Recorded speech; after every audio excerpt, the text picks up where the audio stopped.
아세안 정상회의에 이어서 G20 정상회의 참석을 위해 인도네시아를 방문한 윤석열 대통령이 비즈니스 서밋 B20 기조연설을 했습니다.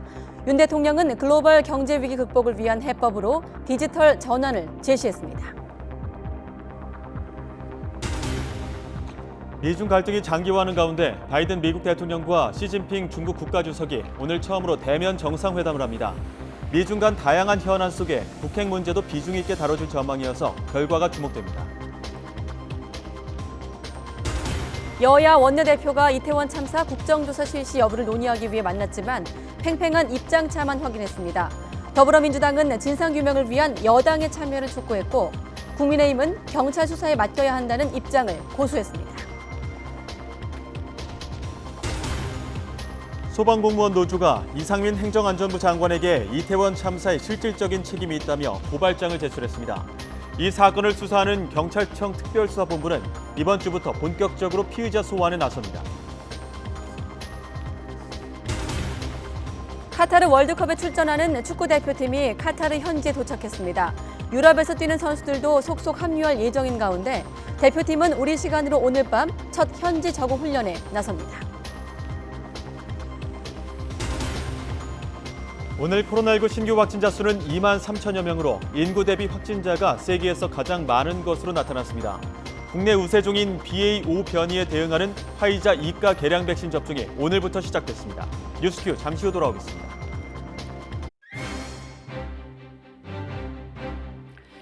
네, 여러분 안녕하십니까? 가장 빠른 종합뉴스 뉴스큐 시작합니다. 이태원 참사 이후 두 번의 토요일 밤을 더 거쳤습니다. 진상규명과 책임자 처벌을 요구하는 목소리가 점점 더 거세지고 있는 가운데 소방 현장에선 지금의 특수본 수사의 방향성에 대해서 우려하며 이상민 행정안전부 장관에 대한 법적 대응에 나서기도 했는데요. 수사 속보와 함께 현장 목소리까지 이어서 듣겠습니다. 대통령 동남아 순방 나흘째 일정, 그리고 관련한 정치권 공방 짚어보고 미중 정상회담과 함께 한중 정상회담 가능성까지 예상해 보겠습니다. 네, 월요일 뉴스큐 먼저 인도네시아 발리로 가겠습니다. 윤석열 대통령은 G20 정상회의 앞서 열린 비즈니스 서밋 B20 기조연설에서 글로벌 경제 위기 극복을 위한 해법으로 디지털 전환을 제시했습니다. 미중 정상회담이 오늘 예정돼 있는데 한중 정상회담 가능성도 나오고 있습니다. 현재 나가 있는 취재기자 연결합니다. 박소정 기자. 네, 인도네시아 발리입니다. 네, 그럼 대통령의 B20 기조연설이 끝난 겁니까? 네, 그렇습니다. 우리 시각으로 오후 3시에 대통령의 기조 연설이 있었습니다. G20 정상회의 개막은 내일인데요. 그에 앞서서 B20, 그러니까 경제 단체들과 기업 대표들이 함께 참여하는 비즈니스 정상회의가 열렸습니다. 이 자리에서 윤석열 대통령이 글로벌 복합 위기를 주제로 연설을 한 겁니다. 윤석열 대통령은 현재의 경제 위기는 공급 측면의 충격이라고 진단하면서 민간 주도의 공급 혁신이 필요하고 그 해법은 디지털 전환에 달려있다고 강조했습니다. 또 한국이 새로운 디지털 질서 구축을 위한 논의를 선도하고 적극적으로 지원하겠다고 밝혔습니다. G20을 계기로 윤 대통령은 새로운 아세안 경제협력 구상도 발표합니다. 그동안 베트남에 집중됐던 경제협력을 모든 아세안 국가로 확대하는 게 핵심입니다. G20에서 가장 시선이 쏠리는 행사는 역시 오늘 오후에 열리는 미중 정상회담이죠. 바이든 대통령과 시진핑 중국 국가주석이 대면으로 처음 만나는 자리인 만큼 양국 간의 경제와 안보 현안에 대한 논의가 어느 정도 이뤄질지 관심입니다. 내일 G20 개막에서는 윤 대통령이 시진핑 주석과 처음 만나게 되는데 내일이 동남아 순방 마지막 날인 만큼 오늘 또는 내일 한중 정상회담이 열릴 가능성도 여전히 열려 있습니다만 오늘보다는 내일에 조금 더 무게가 실리는 분위기입니다. 네, 그리고 어제 캄보디아에서 주요국 회담이 잇따라 열렸는데 특히 한미일 정상이 공동 성명을 발표했습니다. 대북 압박을 최고조로 끌어올렸다, 이런 평가가 나오고 있죠. 네, 그렇습니다. 한미일 정상회담 어제 오후에 열렸는데요. 15분가량의 짧은 회담이었지만 이후에 푸놈펜 성명을 발표했습니다. 한미일 정상들은 확장 억제 강화를 포함한 북한에 대한 압박 수위를 최고로 끌어올렸습니다. 특히 북한 미사일에 관한 3국 간 실시간 정보 공유의 뜻을 모으고 경제안보 대화체를 신설하는 데에도 합의했습니다. 미사일 정보는 한미가 실시간으로 공유하지만 한국과 일본 사이에서는 한일 군사정보보호협정, 즉 지소미아에 따라 상호 요청으로 이루어지는 방식인데요. 문재인 정부에서 법적 지위가 불안정해졌던 지소미아의 정상화를 의미한다는 평가가 나옵니다. 한편으로는 일본의 정보만 공유하고 우리가 얻을 건 많지 않다는 시각도 있습니다. 아울러 이번 성명에는 인도태평양 수역에서의 그 어떤 일방적 현상 변경 시도에 강력히 반대한다는 명시한 부분이 있습니다. 중국을 겨냥한 비판으로 읽히는 대목인데요. 이에 대해 대통령실은 앞서 윤 대통령 발언에도 등장한 힘에 의한 현상 변경이라는 표현이 일반론이라고 선을 그으면서 일본처럼 중국 견제에 적극적인 동조는 아니라는 입장을 견지하고 있습니다. 네, 박 기자. 그리고 이번 순방에 동행한 김건희 여사 행보도 주목을 받고 있는데 또 취재 제한 관련 문제가 논란입니다. 함께 전해주시죠. 네, 김건희 여사는 앞서 캄보디아에서 배우자 정상 프로그램에 참여하지 않은 채 현지에서 심장 질환을 앓고 있는 소년의 집을 직접 찾아갔는데요. 이 행보가 화제가 되고 있습니다. 순방 사흘째에도 의료원을 다시 찾아서 소년의 치유 회복 방안을 상의했다고 대통령실을 전했습니다. 또 김 여사가 소년을 안고 있는 모습이 보도되면서 후원 문의가 쇄도하고 있고 이 소식을 들은 김 여사가 희망을 주는 일에 보탬이 된다면 적극적인 역할을 하고 싶다는 말을 했다고 알렸습니다. 이와 달리 이번 순방 취재를 둘러싼 논란도 이어지고 있습니다. 대통령실이 MBC 취재진의 전용기 탑승을 막아 시작부터 논란이었는데 어제는 한미, 한일 회담의 기자단 취재를 허용하지 않고 대통령실 전속 기사만 촬영한 것을 두고 뒷말이 나오고 있습니다. 공식적으로 일정이 공개된 양자 회담을 전속 기사만 찍게 하는 건 이례적이라는 지적이 나왔는데 이에 대해 대통령실은 양국이 합의한 내용이라는 입장입니다. 또 김 여사 일정도 모두 취재를 제한한 채 전속 기사의 사진과 영상만 사후에 편집해서 제공하고 있는데요. 기자단이 취재 제한을 납득할 수 없다며 동행을 요구하기도 했지만 대통령실은 모든 걸 공개할 수는 없다고 일축했습니다. 지금까지 인도네시아 발리에서 YTN 박소정입니다. 네, 몇 시간 뒤면 바이든 미국 대통령과 시진핑 중국 국가주석의 첫 대면 정상회담이 열립니다. 한미일 정상회담이 앞서 있었던 데다 북한의 핵실험 가능성이 거론되는 상황이어서 북한 문제도 비중 있게 다뤄질 전망입니다. 워싱턴 권준기 특파원의 보도입니다. 캄보디아에서 한미일 연쇄회동을 마친 조 바이든 미국 대통령이 인도네시아 발리에서 열리는 주요 20개국 G20 정상회의에 참석합니다. 캄보디아를 떠나 발리로 향하는 비행기 안에서 백악관 국가안보보좌관이 언론 브리핑을 했습니다. 제이크 설리반 보좌관은 북한이 7차 핵실험을 강행할 경우 한미일 세 나라에 잘 조율된 대응이 있을 거라고 예고했습니다. 안보, 경제, 외교를 포함한 대응 조치를 집중 협의하고 있다고 밝히면서 실무자들이 논의할 공간을 남겨놔야 한다며 자세한 언급은 피했습니다. The three leaders did coordinate on a joint response in the event that there would be a seventh nuclear test by the DPRK, and they tasked their teams to work out. 설리번 보좌관은 한미일 정상회담에서 나온 공동 성명은 전례가 없는 깊이와 범위를 아우르고 있다고 높이 평가했습니다. 북한을 주요 이슈로 다루면서도 타이완 해협의 평화와 안정, 인도 태평양 지역에서의 다양한 협력 강화 방안을 논의했다는 겁니다. 특히 오늘 미중 정상회담에서 시진핑 주석과 나눌 의제에 대해서도 한일 정상과 공유했다고 밝혔습니다. It was also an opportunity for him bilaterally with each of the two leaders to be able to consult on his meeting with President Xi tomorrow. 설리번 보좌관은 바이든 대통령이 시진핑 주석과의 첫 대면 만남을 최대한 이용하길 원한다며 두세 시간에 달하는 마라톤 회담을 예상했습니다. 앞서 바이든 대통령은 양국이 서로 넘지 말아야 할 레드라인이 무엇인지 따져보겠다면서도 타이완 해협 문제만큼은 양보가 없을 거란 점을 분명히 했습니다.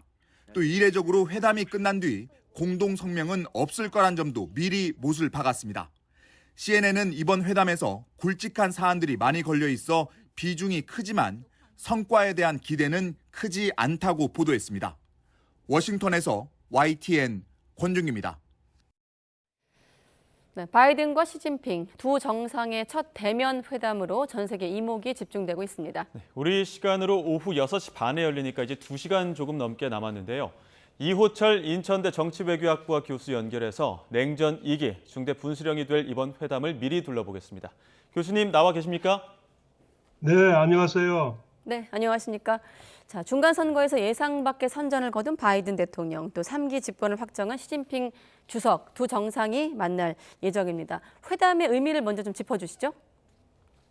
우선 작년 11월에 시진핑 주석과 바이든 대통령께서 화상으로 정상회담을 하고 난 이후에 네, 직접 대면으로 하는 정상회담이라고 하는 점에서 의미가 있고요. 네, 그리고 미중 간에 진행 중에 있는 전략적 경쟁 화해에서 직접 양국 정상이 만나서 여러 가지 해나를 논의한다는 그런 회담이라는 점에서도 의미가 있고, 네, 지난 8월 달에는 미국 하원 의장이신 펠로시 여사께서 중국의 강력한 반대에도 불구하고 타이완을 방문한 이후에 네, 미중 관계가 급속히 냉각됐던 이런 상황에서 양국 정상이 대면으로 정상회담을 한다는 데서 상당히 의미가 있고 여러 가지 기대가 있을 수 있다고 봅니다. 예, G2 세계 패권국 정상 간의 만남인데 바이든 대통령이 이 만남에 앞서서 나도 시진핑을 잘 알고 있고 시진핑도 날 잘 알고 있다 이렇게 얘기를 했단 말이죠. 그런 면에서 봤을 때는 강대강으로 맞붙지는 않을 것이다 이런 예측들도 나오는데 어떻게 보십니까? 예, 저도 그렇게 생각을 하고 있고요. 네. 우선 시진핑 주석의 3연임이 사실상 확정이 되었고 예, 바이든 대통령도 미국 국내 정치적으로 일단 상원에서 다수석을 유지함으로 인해서 일정 부분 정치적 위치를 유지할 수 있게 되었기 때문에 민주당 쪽에서요. 우선 두 정상의 국내 정치적 기반이 강력한 리더십을 과시해야 될 그러한 필요성은 없어졌다. 그런 점에서 리더십을 과시하기 위한 강대강의 필요성은 없어진 것이 아니냐 이렇게 볼 수도 있을 것 같고요. 네, 무엇보다도 전략적 경쟁하에서 미중이 서로 충돌하거나 대립하거나 심지어 심각한 갈등이 일어나는 이런 상황은 양국의 어느 국가도 이익이 되지 않는다고 하는 것을 두 정상께서 아마 공유를 하고 있기 때문에 네. 강대강의 외교는 최대한 자제될 것이다 이렇게 예상을 하고 있습니다. 하지만 좀 긴장감이 높아질 거라고 예상되는 대목 중에 하나가 앞서 한미일 공동성명이 나왔는데 그중에 하나의 우리가 이제 주목할 부분은 하나의 큰 틀은 이제 대북 억제 관련이고 또 한 가지가 중국 견제와 관련된 대목이었거든요. 물론 이제 우리 정부는 좀 적극 어떤 동조에는 선을 긋기도 했습니다만 이 부분과 연결해서 질문한다면 어떻게 보십니까? 중국 견제에 대한 네. 미국의 입장 말씀인가요? 예, 그러니까 지금 우리가 그 미중 전략적 경쟁이라고 이야기를 하는데 네. 이 전략적 경쟁의 가장 큰 축은 미중 간의 힘의 격차가 줄고 있다고 하는 것입니다. 그러니까 중국이 이렇게 부상을 하고 있고 예, 미국도 뭐 이 정강을 하고 있기는 하지만 중국의 정강 속도가 빠르기 때문에 미중 간의 힘의 격차가 줄고 있는 것이죠. 그래서 여러 학자들은 미중 간의 세력 전이가 일어날 것인가 이런 논의가 있는 과정이고요. 이런 미중 간의 힘의 격차가 줄고 있는 이런 상황에서 미중 간의 기본적인 세력 경쟁, 세력 정치는 앞으로 상당 기간 지속이 될 것입니다. 그런 네. 어떤 힘의 관계라는 차원에서 미국의 여러 가지 동아시아 전략, 대중국 전략은 기본적으로 오바마 행정부 이후부터 네. 재균형인 것이죠. 예. 자, 동아시아 지역의 힘의 균형을 복원해야 된다라고 하는 그런 차원에서 중국에 대한 견제 이라는 것은 앞으로도 상당 기간 지속이 될 것입니다. 예, 교수님 앞서 강대강 대치는 없을 것이다 이렇게 예측은 했습니다만 백악관 2~3시간 마라톤 회담도 예상하고 있습니다. 네. 서로 양보할 수 없는 어떤 난제들은 많이 있지 않습니까? 어떤 이슈들이 그렇습니다. 테이블에 오를까요? 우선 한미일 3국 정상회담에서도 깊이 있게 논의되었다고 하는 네. 북한 핵 문제와 북한의 미사일 도발 여기에 대해서 중국이 할 수 있는 역할, 이 문제도 분명히 논의가 될 것이고요. 네. 그리고 낸시 펠로시 대만 방문 이후에 대만 문제가 국제정치의 핵심 쟁점이 됐는데 특히 네. 미중 간에 대만 문제도 반드시 논의가 될 것이라고 봅니다. 예. 그리고 여러 가지 첨단 분야, 반도체 이런 기술 패권 경쟁을 둘러싼 미중 간의 어떤 협력의 가능성 또 논의가 될 것이고요. 네. 우크라이나 전쟁에 있어서 중국의 입장이라든지 중러 관계에 대한 논의도 저는 있을 것이라고 봅니다. 네. 지금 교수님 옆으로 주요 현안과 관련된 양국의 어떤 입장을 정리해 봤는데 북한 문제도 있었고 다시 한번 보여주시죠. 뭐 타이완 문제도 있었고 우크라이나 문제 그 중에서 가장 좀 쟁점이 된다면 역시나 타이완 해협 관련된 현안일까요? 저도 그렇게 봅니다. 지난 그 시진핑 주석이 3연임을 사실상 확정지었다고 볼 수 있는 20차 당대회에서도 예. 타이완 문제에 대해서는 상당히 강경한 기조 발언이 있었죠. 네.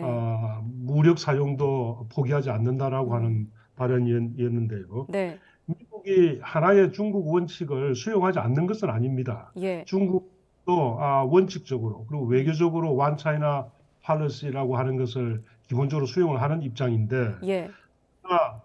무력을 사용해서 현상을 변경할 가능성에 대해서는 미국은 결코 수용할 수가 없는 것이죠. 네. 그래서 미중 간의 타이완 문제가 아마 서로가 수용할 수 있는 레드라인이 어디인지에 대해서 미중 간에 아마 굉장히 민감한 논의들이 오고 갈 것이고요.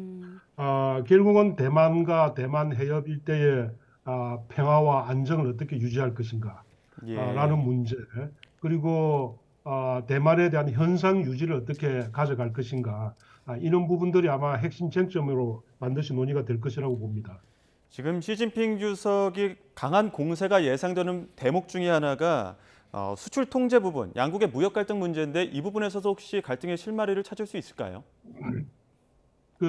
최근에 바이든 행정부가 들어선 이후에 네. 미국 무역을 보게 되면 다시 정가세로 돌아섰어요. 그러니까 트럼프 행정부 때 미중 총 무역량이 이렇게 쭉 감소해 왔었는데 네.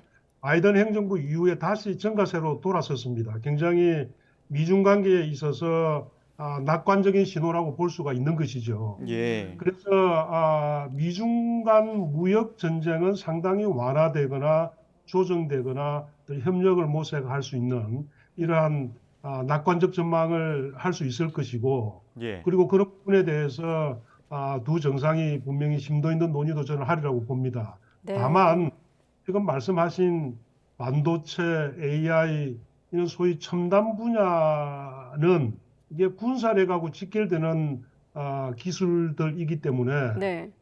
첨단 기술에 대해서는 여전히 중국을 배제하거나 혹은 소위 디커플링을 강화하거나 이러한 공급망을 독자적으로 형성을 하거나 이런 노력들이 오히려 그건 강화될 가능성이 있다.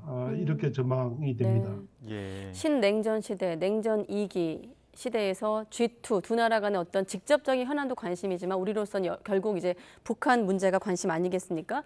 한반도 그렇습니다. 긴장 상태가 될 때마다 사실 중국과 러시아가 과거에는 어떤 지렛대 역할을 했었는데 최근에 어떤 기류에서는 그런 역할을 해오지 못하는 상황이었고 그런 와중에 백악관이 시 주석을 향해서 어떤 역할을 해라라고 강조한 부분도 있거든요. 이번 어떤 네, 두 정상 간의 만남에서 시 주석이 화답을 할 가능성이 있다고 보십니까? 저는 그럴 가능성이 있다고 봅니다. 예. 우선 여러 전문가들이나 북한 관찰하는 여러 기구나 보도에서 보게 되면은 9차 핵실험이죠. 네. 7차 핵실험이 임박했다. 이런 이제 전망이 많이 나오고 있는데요. 그럴 경우에 한미일이 어떻게 대응할 것인가도 논의가 됐다고 하고 네. 이렇게 북한이 핵실험을 감행을 하고 미사일 실험을 하고 ICBM 실험을 하게 되고 또 나아가서 북한이 핵 보유국이 되고 남쪽에 한국의 어떤 형태로든 핵 우산이든 전술핵이든 네.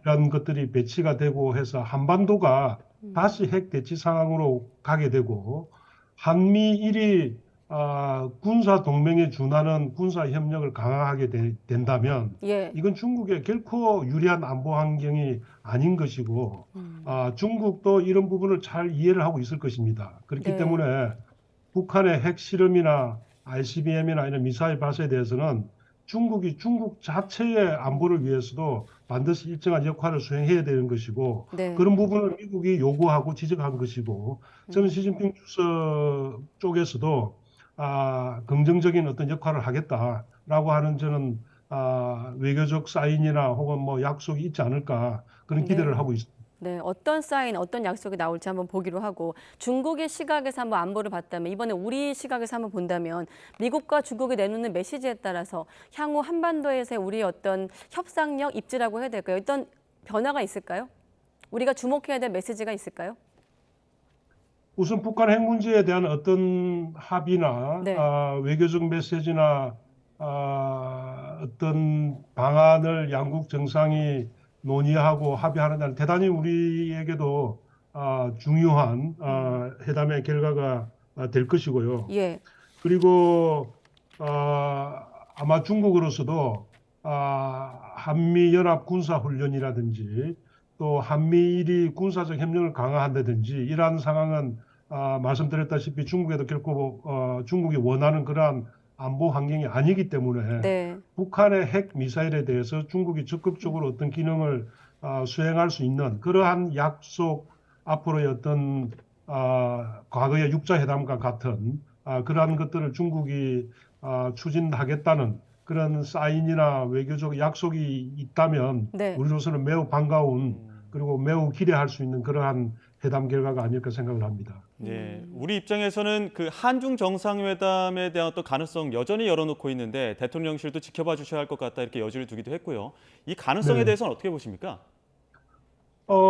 중국 쪽에서도 공식적으로 한중 정상회담 이야기를 하고 있고요. 네. 우리 윤석열 정부에서도 원하고 있고 그리고 여러 가지 해란들이 있습니다. 한중 간에도요. 그동안에 한중 경제 관계가 상당히 침체 상황에 있는 것이고 한중 간의 경제 관계를 복구해야 될 필요성도 있는 것이고요.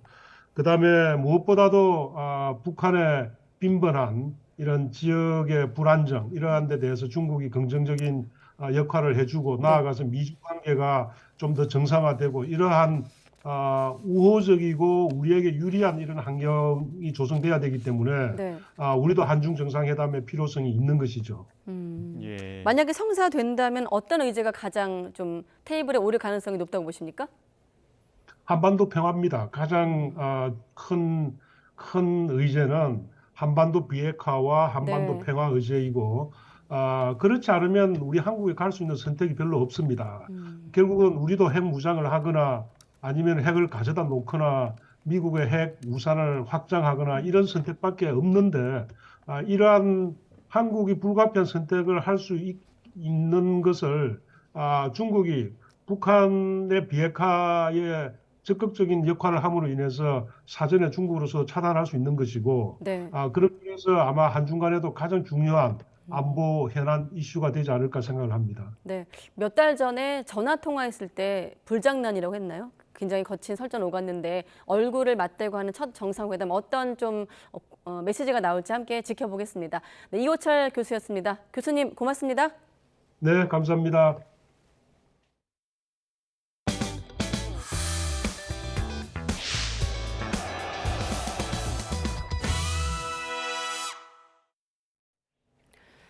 네, 이태원 참사를 수사하고 있는 경찰청 특별수사본부가 이번 주에 피의자 소환을 추진하기로 한 가운데 특별감찰팀이 2명을 추가로 수사 의뢰했습니다. 특수본은 소방공무원 노조가 이상민 행정안전부 장관을 고발한 건에 대해서도 법리 검토에 나설 방침인데요.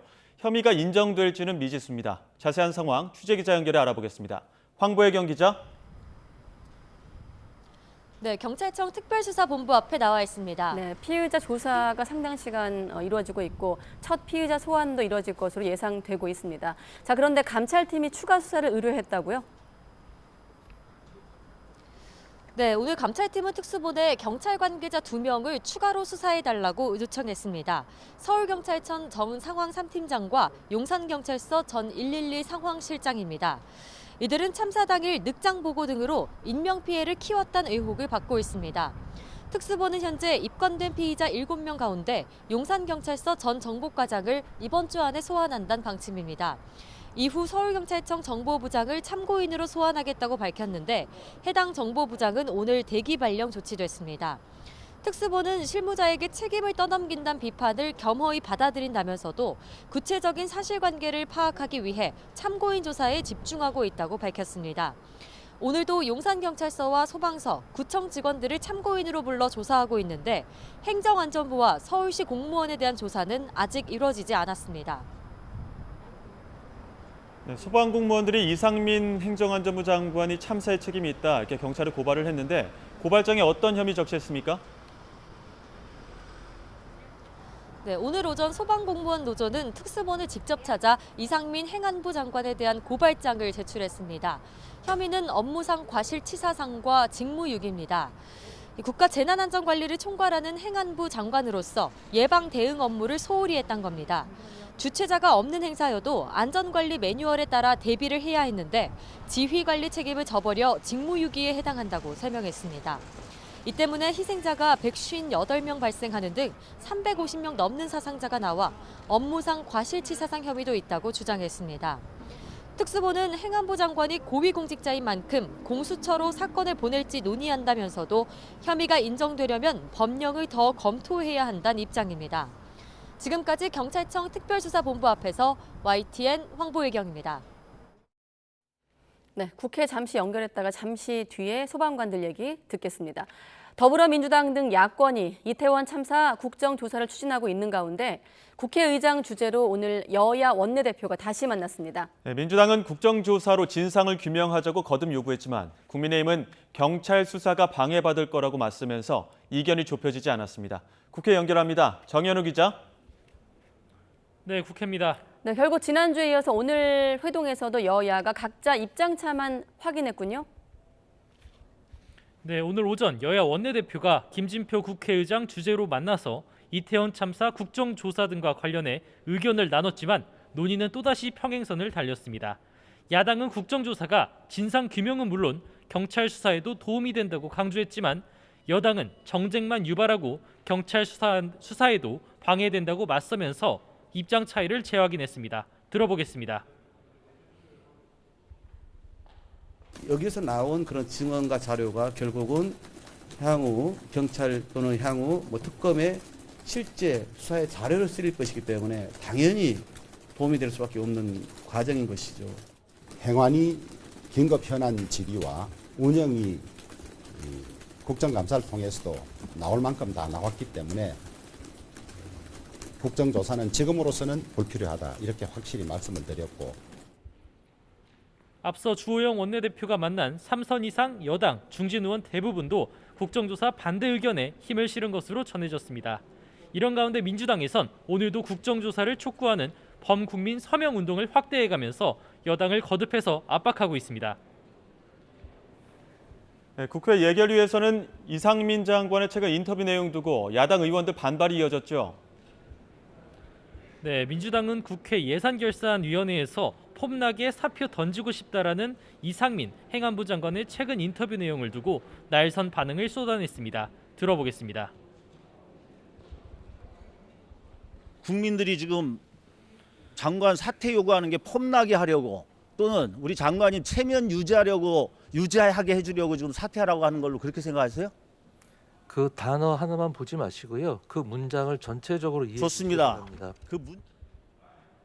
반면 국민의힘은 이 장관에게 발언의 진위를 말해달라면서도 참사의 진상 규명과 책임 소재 파악부터가 중요하다며 야당의 공세를 차단했습니다. 마찬가지로 들어보겠습니다. 이런 내용의 진위가 뭔지 꼭 답변 한번 주시기 바랍니다. 기사화될 걸 전혀 인지하지 못한 상태였습니다. 그래서 근황을 묻는 개인적인 안부 문자라고 생각을 하고 정제되지 않은 표현을 했던 것 같습니다. 확실하게 하고 책임지고 나오면 네, 저같이 이렇게 국회의원도 안 되지 않습니까? 네, 네, 그렇게 꼭 좀 하십시오. 네, 잘 알겠습니다. 대통령 순방 전용기에 MBC 취재진 탑승이 거부된 것과 관련해선 이진복 대통령실 정무수석이 좋게 생각하자라고 말해서 야당이 크게 반발하기도 했습니다. 직접 들어보겠습니다. 좀 너무나 피곤하고 있어요. 자꾸 공격하시지 우리 말고요. 정무수석님. 같이 좋게 생각합시다. 대통령실을 대표해서 오신 수석님께서 지금 협박하십니까? 뭐 합시다?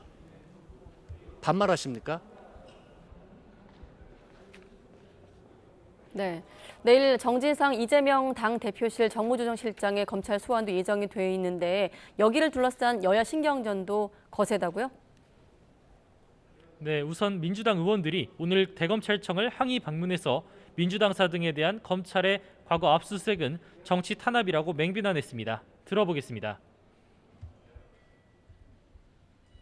정치적 경쟁자에 대한 과도하고 가혹한 수사, 인권이 유린되고 피의자의 방어권이 철저히 봉쇄되는 그러한 검찰에 대해서 검찰총장께 저희들의 의견을 전달할 것입니다. 국민의힘에선 민주당이 이재명 대표와 관련된 범죄 의혹을 막기 위해 장외투쟁을 하고 있다면서 대장동, 검은돈의 종착지엔 이 대표가 있다고 강하게 비판했습니다. 마찬가지로 들어보겠습니다.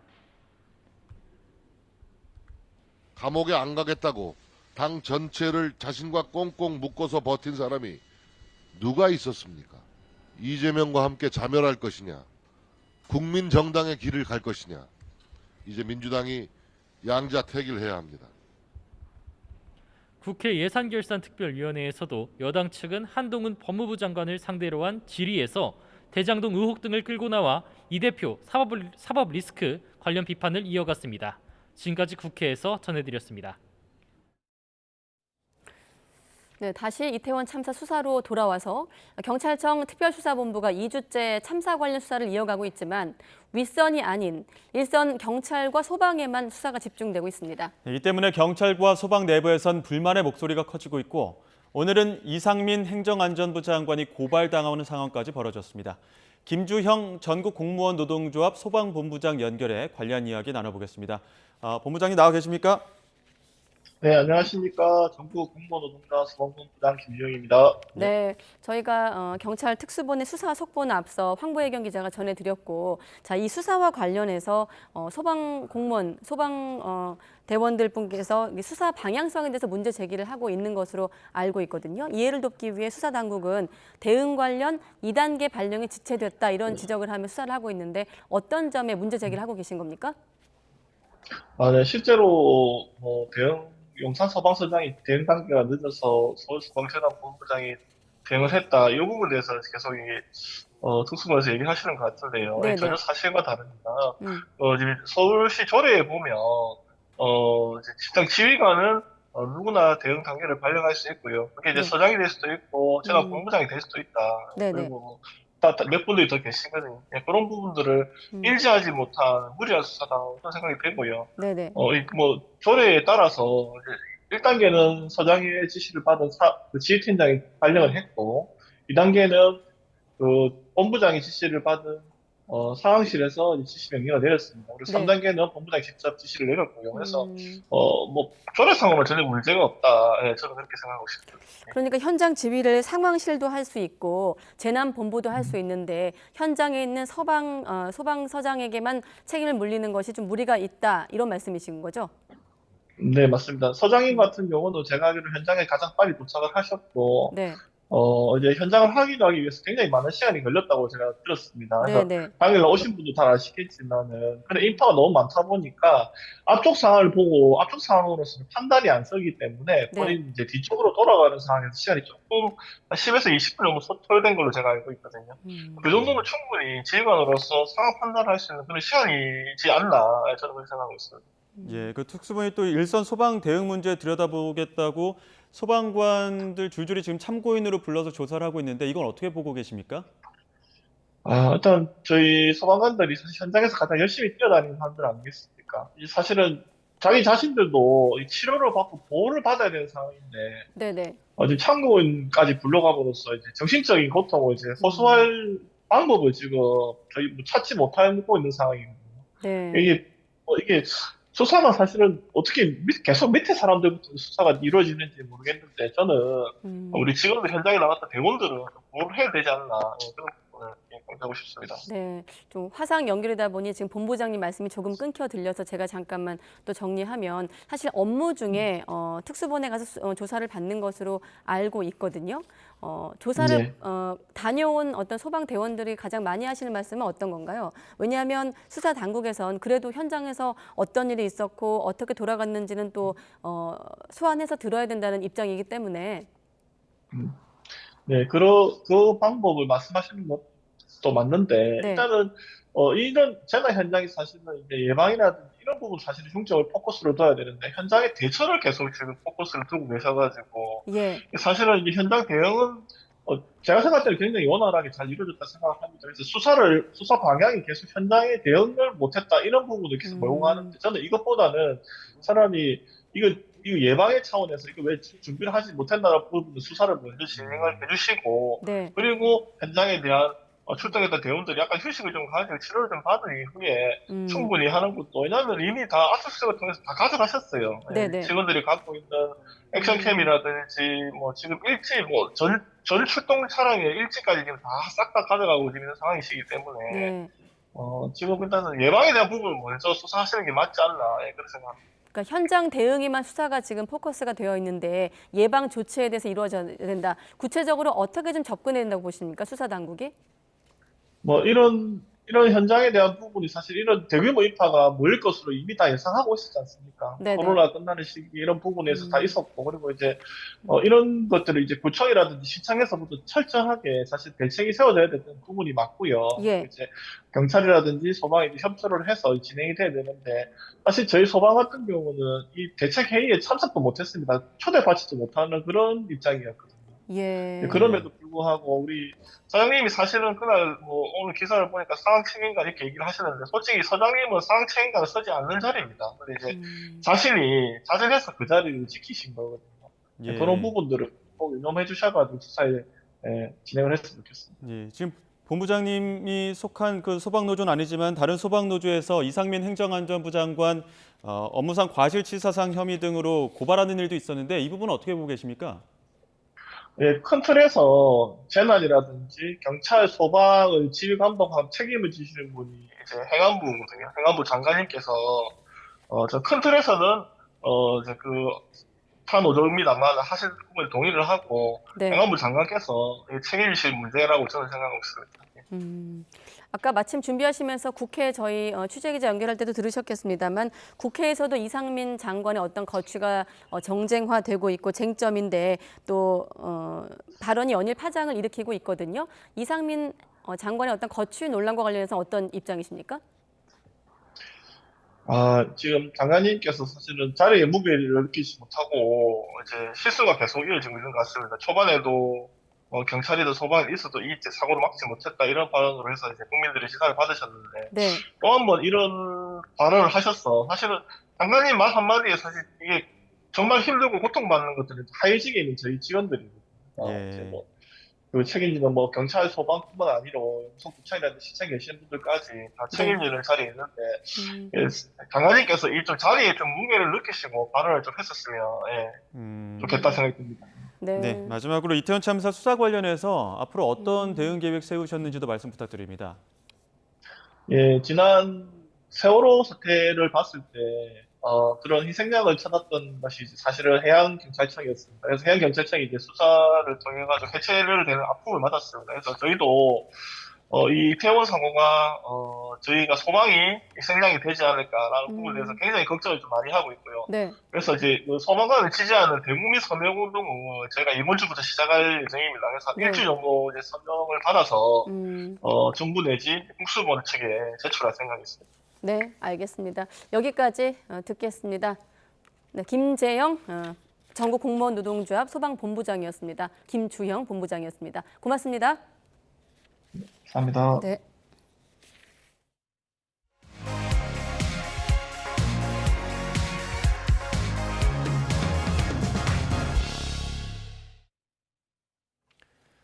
코로나19 겨울철 재유행이 본격화한 가운데 한국이 인구 대비 확진자 수로 세계 최다를 기록했습니다. 하지만 동절기 개량 백신 접종률은 여전히 낮아 우려가 커지고 있습니다. 취재기자 연결합니다. 김연아 기자. 네, 사회 2부입니다. 네, 국내 코로나19 신규 환자 인구 대비 세계 최다라고요? 네, 먼저 오늘 0시 기준 코로나19 확진자는 23,765명으로 월요일 발표 기준으로 9주 만에 최다를 기록했습니다. 위중증 환자는 413명, 숨진 사람은 44명입니다. 겨울철 재유행이 본격화하고 있는 건데 인구 대비 확진자 수도 세계 최다로 나타났습니다. 아워 월드인 데이터를 보면 지난 12일 기준으로 한국은 100만 명당 확진자가 981명으로 인구가 50만 명 이상인 국가 가운데 가장 많습니다. 이렇게 7차 재유행이 본격화하는데도 개량 백신 접종률은 여전히 저조해서 고위험군인 60대 이상도 10%대 초반에 머물고 있습니다. 정기석 코로나19 특별대응단장은 동절기 추가 접종률이 우려되는 수준이라고 밝혔는데요. 코로나19 사망자가 독감 사망자보다 100배 넘게 많은데도 백신 접종률은 독감이 77%, 코로나19는 12%에 불과하다면서 접종 필요성을 거듭 강조했습니다. 특히 오늘부터는 국내 우세종인 BA.5 맞춤형 화이자 백신 접종이 시작하는 만큼 반드시 백신을 접종해달라고도 당부했습니다. 이번 주에는 수능도 예정돼 있습니다. 오늘부터는 전국 모든 고3 학급과 수능 시험장이 될 학교들이 원격 수업으로 전환됐고 확진 학생들을 위한 별도 시험장도 추가로 확보해 12,000여 명까지 응시할 수 있게 됐습니다. 지금까지 사회 2부에서 YTN 김현아입니다. 2023학년도 대학 수학 능력 시험을 사흘 앞두고 전국의 수능 문제지와 답안지 배부가 시작됐습니다. 문제지와 답안지를 실은 운송 차량은 경찰 경호를 받아 전국 84개 시험지구로 이동하며 문제지와 답안지는 16일까지 별도 장소에 보관되다가 수능 당일 아침 각 시험장으로 운반됩니다. 수능일에는 입시 추위는 없겠지만 일교차가 크게 나겠고 미세먼지 농도가 높아질 가능성이 있어 주의가 필요합니다. 지난 8월 수도권을 덮친 기록적인 집중폭우로 하천변, 산책로 등 공공시설 피해가 컸습니다. 정부는 신속한 복구를 위해 일부 지역을 특별 재난지역으로 지정하기도 했는데요. 석 달이 지난 지금도 여전히 산책로가 중간에 끊겨 절벽처럼 방치돼 있고 돌과 흙바닥이 노출된 곳이 많은데 복구 작업은 더디기만 합니다. 왜 그런 건지 임성재 기자가 알아봤습니다. 지난 8월 534mm 폭우가 쏟아졌던 경기 용인시 동천동의 하천입니다. 강 주변으로 자전거 도로 등 산책로가 무너져 내리면서 시설물은 사실상 초토화됐고 끊어진 도로 위로는 폭포 같은 흙탕물이 빠른 속도로 계속 쏟아져 내립니다. 피해가 컸던 만큼 이 지역 일대는 공공시설 복구 사업비를 지원받는 특별재난지역으로 지정되기도 했습니다. 하지만 석 달이 흐른 지난달 말까지도 복구 작업은 지지부진했습니다. 하천변 보행로는 흙바닥이 그대로 드러나 있고 유실된 도로 주변에는 변변한 안전시설도 없었습니다. YTN 취재가 시작된 뒤 지자체는 산책로 주변에 안전구조물을 추가로 설치했지만 임시 방편일 뿐 주민들은 여전히 보행로 대신 좁은 자전거 도로로 통행해야 합니다. 인근 초등학생들의 등굣길과 가깝고 출퇴근길로도 자주 이용되는 산책로인 만큼 오랜 기간 복구가 안 돼 불안감도 커지고 있습니다. 같은 하천이라도 다른 지자체 관리 구간은 이미 정비가 완료됐다는 불만도 나옵니다. 유난히 여기 거의 손을 안 대고 있는 상태죠. 그것도 이만큼 치운 것도 거의 최근에 제일 늦게 저쪽 분당 쪽은 거의 다 한 다음에 그제서야 여기 무너진 이 아스팔트 이런 거 치우는 것도 저쪽보다 훨씬 늦었고. 용인시는 특별재난지역 복구 사업에선 국비가 차지하는 비중이 큰데 예상보다 늦은 지난달 말에서야 예산이 내려와 착공이 늦어졌다고 해명했습니다. 반면 행정안전부는 8월 폭우와 9월 태풍 흰남노 관련 복구 재원이 한꺼번에 처리돼 다소 늦어진 측면이 있다면서도 시급한 복구 작업엔 지자체가 지방세를 먼저 사용할 수 있다는 설명을 내놨습니다. 신속한 복구가 목적이라는 특별재난지역 지정이 무색하게 작업은 몇 달째 진척이 없는 상황. 주민들은 앞으로도 한동안 조마조마한 마음을 안고 위험한 발걸음을 옮겨야 합니다. YTN 임성재입니다. 네, 윤석열 대통령이 동남아 순방 나흘째를 맡고 있습니다. 오늘은 경제 외교 일정이 예정됐는데 중국 시진핑 국가주석과의 만남 여부에도 관심이 쏠리고 있습니다. 국회에선 여야 원내대표가 일주일 만에 이태원 참사 국정조사에 관한 논의를 진행을 했지만 여전히 입장차를 좁히지는 못했습니다. 전국 주의 현안, 오늘은 추은호 해설위원과 함께하겠습니다. 네, 안녕하십니까? 네, 안녕하세요. 네, 아까 한중 정상회담 가능성 포함해서 이제 미중 정상회담은 전문가 짚어봤고 위원님과는 좀 일정 위주로 다시 한번 정리를 해보겠습니다. 먼저 프놈펜에서 한미일 3국 정상이 마주 앉았습니다. 그렇습니다. 네. 한미일 정상회의가 열린 곳이 올해 두 번째입니다. 예. 6월에 마드리드에서 한 차례 열리지 않았습니까?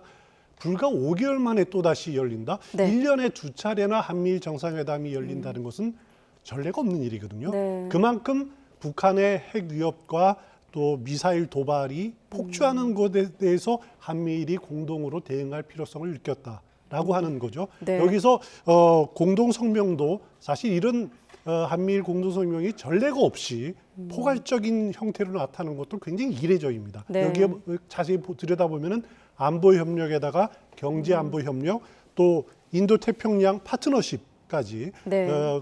지역 정세 온갖 문제들을 다 다루는 이런 파트너십을 다룬 정도의 이런 협력 체제를 구축하는 것은 저는 유례가 없는 일이 아닌가라는 생각이 됩니다. 네, 유례가 없다. 그렇다 보니 뭐 외교 빅데이 뭐 이런 표현도 나오고 있고 한미일 정상회담 전후로 한미 정상회담, 한일 정상회담도 있었습니다. 일정만 놓고 봤을 때 좀 흔치 않은 일정이에요. 그렇습니다. 한미일 정상회담 열리고 한일 정상회담, 한미 정상회담, 또 미일 정상회담도 같이 네네. 열렸습니다. 이런 때가 찾아보니까 2016년에 박근혜 정부 때죠.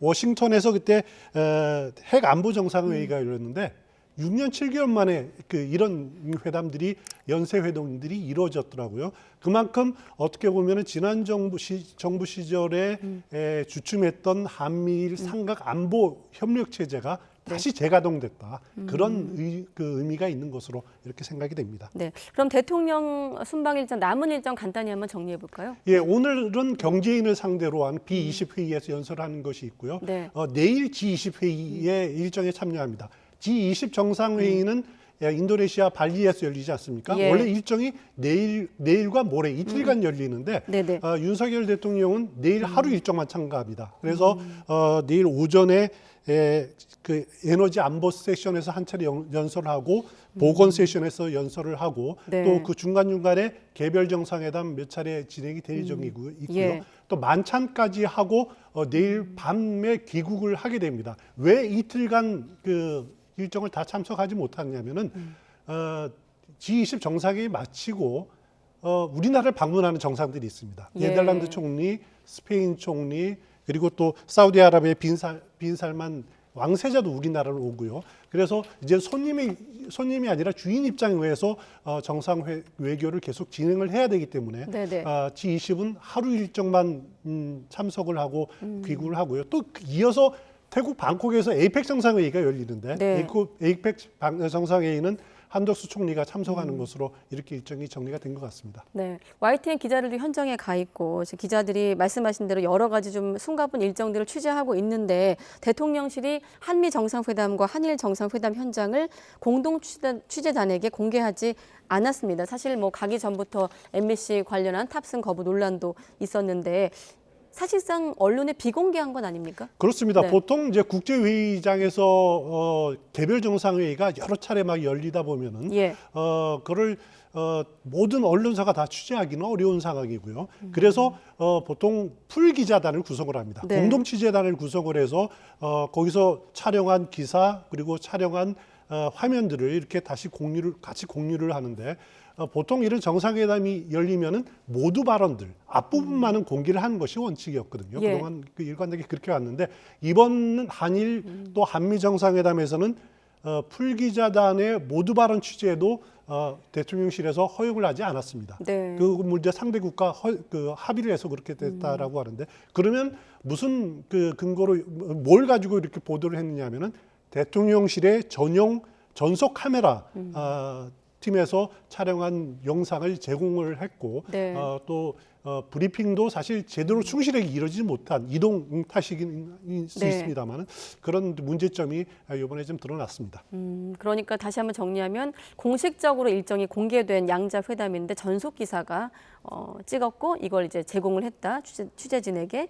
여기에 대해서 대통령실은 우리 측이 결정한 게 아니라 양국이 합의했다까지가 대통령실 입장인데 추가 좀 논란이 있으면 다시 한번 다루기로 하고 순방 전에 말씀드린 대로 MBC 취재진의 전용기 탑승 불허를 놓고도 논란이 있었습니다. 그 여파가 국회로도 이어졌습니다. 꽤 소란스러웠는데 잠깐 그때 얘기 들어보겠습니다. 언론 빌드리기 하고 있는 거 아닙니까? 프레임으로 자꾸 공격하시지 말고요. 정무수석님. 같이 좋게 생각합시다. 네? 정무수석 뭐라고요? 같이 좋은 쪽으로 생각하시면 더 좋잖아요. 때로는 의원 질문에 기분 나쁘다고 거슬린다고 생각이 다르다고 대통령실을 대표해서 오신 수석님께서 지금 협박하십니까? 뭐 합시다? 반말하십니까? 네. 좋게 생각합시다라는 말이 논란인데 사실 그 그렇습니다. 이전에 대통령실에서 또 필담 논란도 있었기 때문에 더욱 논란이 아닌가 싶은데 어떻게 보십니까? 이진복 정무수석이 일단 답변 태도에서 팔짱을 끼는 자세를 보였습니다. 거기다가 답변 태도도 좋게 네. 생각합시다. 뭐 이런 어떻게 보면은 좀 듣기에 따라서는 좀 기분 야당 의원들이 듣기에 따라서는 기분 예. 나쁜 투로 이렇게 대답을 한 것은 분명해 보이고요. 어떻게 보면 야당 입장에서는 어떻게 보면 야당을 경시한다, 국회의원을 경시한다, 오만 방지하다 이런 비판을 들을 빌미를 제공했다. 그렇기 때문에 이진복 정무수석이 자신이 이제 해명을 했죠. 그리고 송구하다 사과를 했습니다. 말이 네. 짧다 보니까 거칠게 들으면은 그럴 수 있다. 굉장히 유감이다. 죄송하다라고 이렇게 사과를 했습니다만은 분명한 거는 대통령실이 일단 이런 구설수를 만드는 것 자체가 네. 불필요한 논란을 만드는 것 자체가 대통령실에서 좀 조심해야 되지 않느냐 이런 생각이 듭니다. 네. 알겠습니다. 자, 그리고 또 한 가지 대통령과 동행을 한 김건희 여사의 행보를 놓고도 갑론을박이 이어지고 있습니다. 보도의 양만 놓고 봐도 대통령보다 김건희 여사 관련 보도가 좀 물론 세보진 않았습니다만 많은 것 같아 보일 정도인데 정리해보면 김건희 여사가 캄보디아 순방 중에 정상 배우자 일정이던 앙코르와트 사원 방문엔 참여하지 않았고 심장 질환을 앓고 있는 아동의 집을 찾은 건데요. 적절성을 놓고 여야가 다른 평가를 하고 있습니다. 잠깐 또 들어보죠. 공식 행사하고 그런 게 얼마나 낮은 자세고 정말 저 개발도상국에 가서 그건 퍼스트 레이디의 역할고 이게 얼마나 자랑스럽습니까? 역대 대통령 영분 중에 이렇게 미모가 아름다운 분이 있었습니까? 왜 그런 긍정적인 측면을 보질 못하나요? 공식적으로 주최 측에서 요청한 행사이니 가줘야죠. 그리고 별도의 일정을 잡고 싶으면 별도의 일정을 또 잡으면 되는 것이지 공식적인 회담에 갔으면 그 회담에서 요청하는 공식적인 일정들은 소화해 주는 것이 예의입니다. 외교상에서도.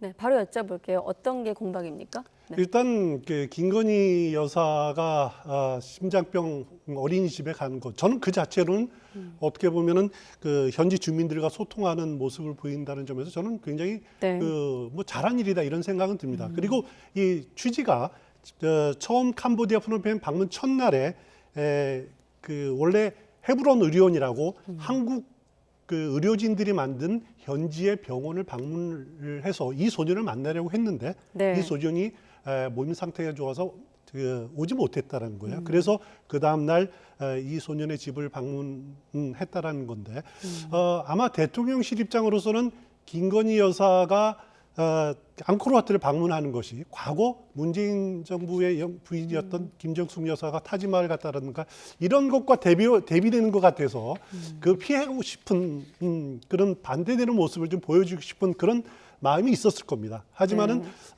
그렇기 때문에 가급적 피하고 싶었다라는 측면은 이해가 됩니다만은 네. 그렇다고 해서 결국 이 문제로 인해서 가장 득을 보는 사람이 누구냐? 저는 정치권 내 이렇게 뭐 공방보다도 네. 결국 김건희 여사가 현장을 방문함으로써 캄보디아의 한 소년의 후원이 답지하고 또 그 소년과 그 가정이 이렇게 변화될 가능성, 희망을 네. 갖게 될 가능성 자체가 생겼다는 것으로 하나의 큰 성과가 아닌가라는 생각도 듭니다. 네, 그러니까 이제 소외계층을 위로한 측면을 평가하신 건데 야당은 공식적인 회담에 갔으면 그 회담에서 요청하는 일정들도 좀 소화했으면 어떻겠느냐는 비판이거든요. 그렇습니다. 그런 비판은 충분히 야당에서는 할 수 있다는 생각이 드는데 앞서 말씀드렸듯이 대통령실은 유적지를 가는 모습들은 피하고 싶어서 네. 일부러 선택한 것 아니냐 뭐 그런 측면도 있는 것 같고요. 네. 그렇기 때문에 제일 중요한 거는 아니 현지인들과의 소통하는 모습을 대통령이 보여준다. 이것 자체는 저는 뭐 많이 할수록 괜찮은 네. 일이 아닌가라는 생각이 들고요. 네.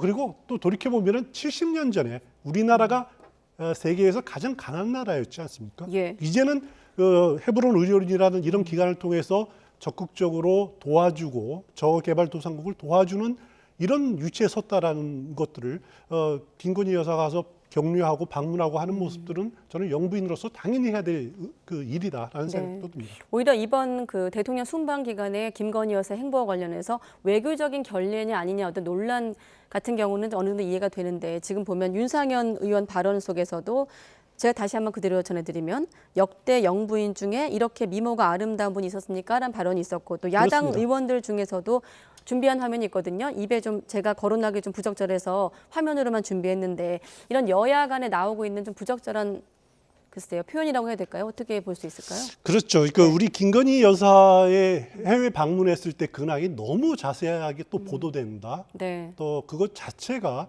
사실 바람직하지 않고 소모적인 논란으로 이어지는 거기 때문에 네. 정치권에서 이런 논쟁들은 좀 자제해야 되는 것이 맞지 않느냐라는 생각이 듭니다. 네. 결국 가장 중요한 정상 외교의 실익들 이런 것들이 가려지고 자꾸 가십거리로만 흘려버리는 것이 과연 우리나라 국익에 도움되느냐 또 언론 환경에 도움되느냐 이런 문제들을 좀 여야 정치인들이 좀 다시 한번 생각을 해봤으면 좋겠습니다. 네, 추은호 위원과 저희는 순방 일정을 소개해드렸고 또 여야 공방까지 알려드렸기 때문에 여기에 대한 판단은 또 시청자 여러분의 몫이겠죠.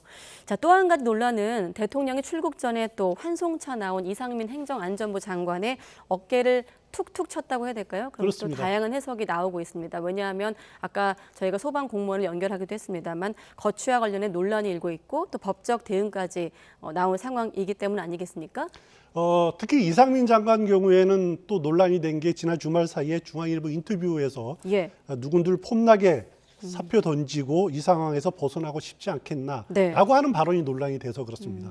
사실 사태를 책임지고 수습해야 될 그 장관이 폼나게라는 표현을 쓰면서 사표 던진다라는 것 정말 부적절한 표현이죠. 네. 어떻게 보면은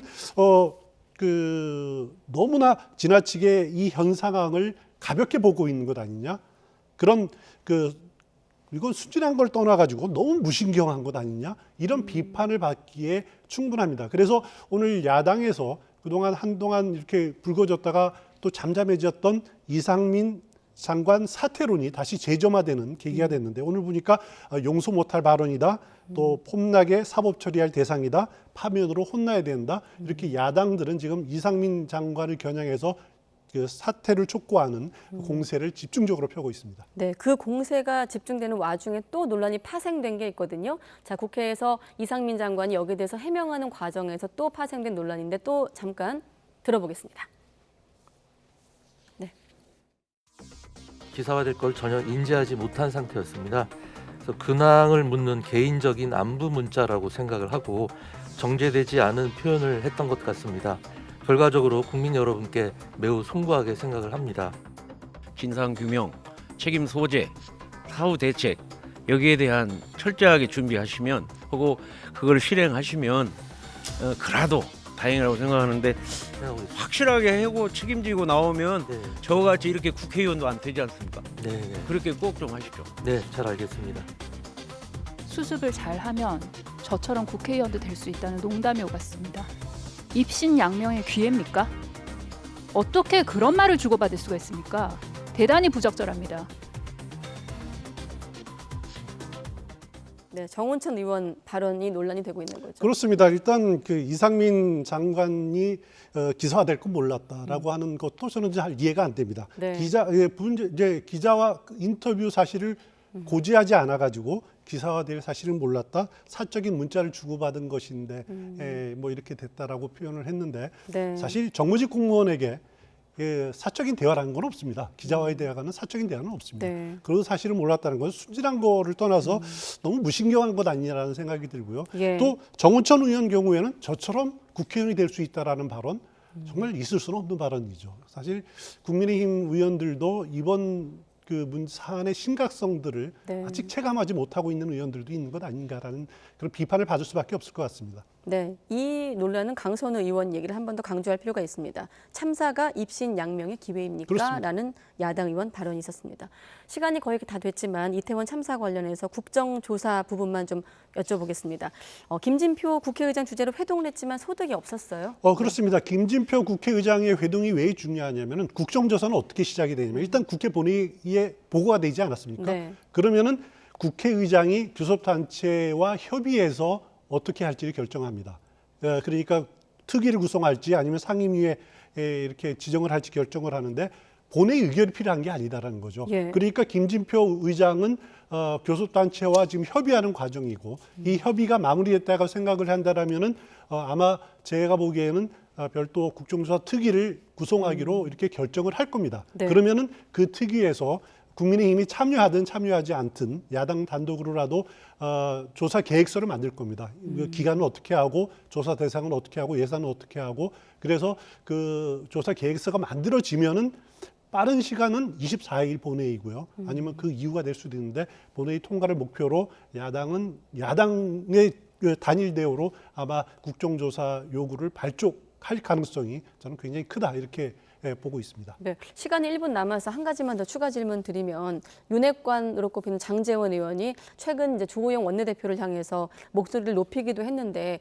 갈등설을 일축하는 과정에서도 유승민 전 의원을 언급했거든요. 그렇습니다. 네. 오늘 그 주호영 원내대표가 이 문제를 가지고 앞서 말한 이제 국정조사 문제를 가지고 네. 중진 의원들을 만났는데 이때 장제원 의원도 참석을 해서 이렇게 그 표현해서 자신이 주호영 의원을 이렇게 원내대표를 비판한 것을 가지고 이것은 의원들 부글부글하다라고 이렇게 표현하지 않았습니까? 네. 그것은 어떻게 보면은 그 비판을 위한 비판이 아니다. 그 진짜 비판을 위한 비판은 당내 분열을 일으키는 비판은 유승민 전 의원처럼 애정 없는 비판을 하는 사람들이 당내 갈등을 유발하는 것이지 자신은 아니다라는 식으로 유승민 전 의원을 이렇게 또 자신을 해명하는데 끌어들이는 그런 모습도 보였습니다. 네, 알겠습니다. 오늘은 추은호 해설위원과 정국 현안 짚었습니다. 네, 고맙습니다.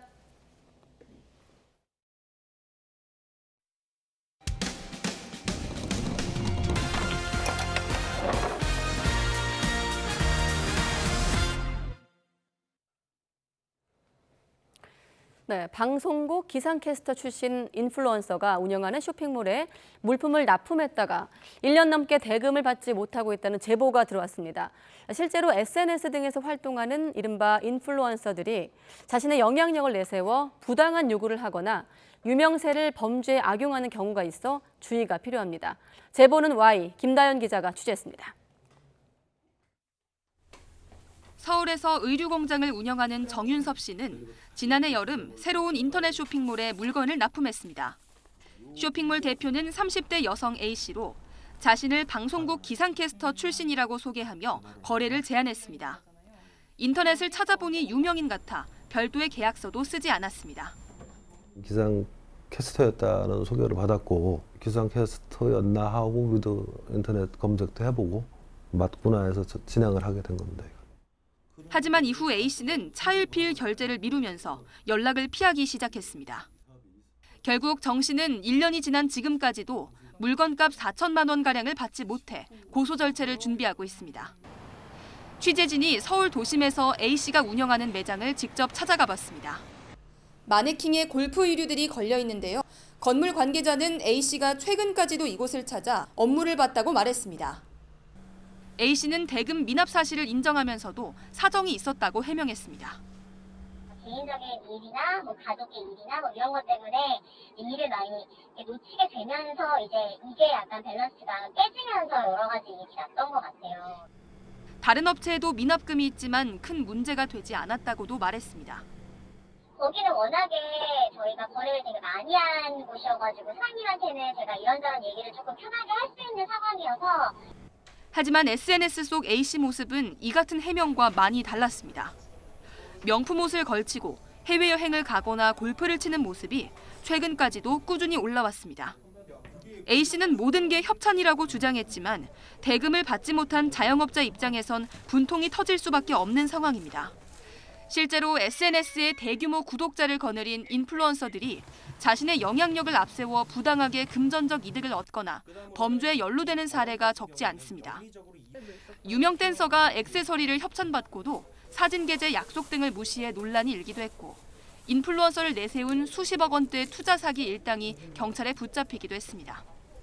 문제는 인플루언서를 믿고 투자했다가 피해를 보더라도 사기 등 고의가 입증되지 않으면 처벌이 쉽지 않다는 점입니다. 사전에 인플루언서에 대해서 철저한 조사나 검증이 필요하고 계약서에는 광고 운영 방식이나 비용, 위약금 같은 그런 중요한 사항들을 구체적으로 작성하는 것이 중요하고 SNS 시대 대중에게 연예인 못지않은 영향력을 행사하는 인플루언서의 책임도 중요하지만 이들의 유명세를 믿고 섣부르게 투자하지 않는 세심한 주의도 필요해 보입니다. YTN 김다연입니다. 네, 그리고 인터넷 중고거래 사기 연속 보도도 오늘도 이어갑니다. YTN은 앞서 범죄에 사용된 특정 계좌 11개를 공개했는데요. 지난달 초부터 해당 계좌로 사기를 당한 피해자가 확인된 것만 600명이 훌쩍 넘습니다. 경찰이 집중 수사를 벌이고 있는데 관련법 개정이 시급하다는 목소리도 이어지고 있습니다. 홍상욱 기자가 취재했습니다. YTN이 공개한 중고거래 사기 이용 계좌 11개. 경찰청 확인 결과 지난달 5일 첫 신고가 이뤄졌고 최근까지 전국에서 무려 645명의 피해자가 발생했습니다. 지금도 새로운 계좌로 똑같은 수법의 중고거래 사기가 이뤄지고 있어 실제 피해자는 더 많을 것으로 보입니다. 사건은 현재 강원경찰청과 경북 경주서, 경기 광명서, 부산 금정서로 각각 이관돼 집중 수사를 벌이고 있습니다. 경찰 관계자는 YTN과의 통화에서 이미 개인 간 물품 거래 사기를 넘어 해외에 서버를 두고 보이스피싱같이 조직적으로 범죄를 벌이고 있어 즉각적인 검거가 어려운 것이 현실이라고 밝혔습니다. 다만 중고거래 사기 범죄의 검거율이 70% 이상으로 높다며 시간이 걸려도 반드시 검거한다고 설명했습니다. 이어 추가 피해를 막고 피해 금액을 회수하기 위해서는 무엇보다 즉각적인 계좌 지급 정지가 필요하다고 강조했습니다. 관련법 개정안 이미 지난해에 발의됐습니다. 현행법은 보이스피싱 등 사이버 금융범죄에 활용된 사기 이용 계좌에 대한 지급 정지만을 규정하고 있어 인터넷 사기 피해자에 대한 구제 조치에 계좌 지급 정지를 허용해야 한다는 게 골자입니다. 계좌 지급 정지 신청 악용 부작용을 막기 위해서는 처벌 기준을 5년 이하 징역, 5천만 원 이하 벌금으로 강화한다고 적었습니다. 하지만 여전히 악용 우려가 크다는 이유로 통과하지 못했습니다. 계좌 정지가 되고 나면 추가 피해를 막는 것뿐만 아니라 피해 금액을 회수하는 데에도 용이한 거죠. 보이스피싱도 똑같지만 이 금액들을 먼저 쪼개서 빼는 형태도 많이 우리가 봐왔지 않습니까? 예. 이제 그런 것들을 이제 막아야 된다 이런 거였습니다. 법 개정이 미뤄지며 피해는 끝없이 늘고 있습니다.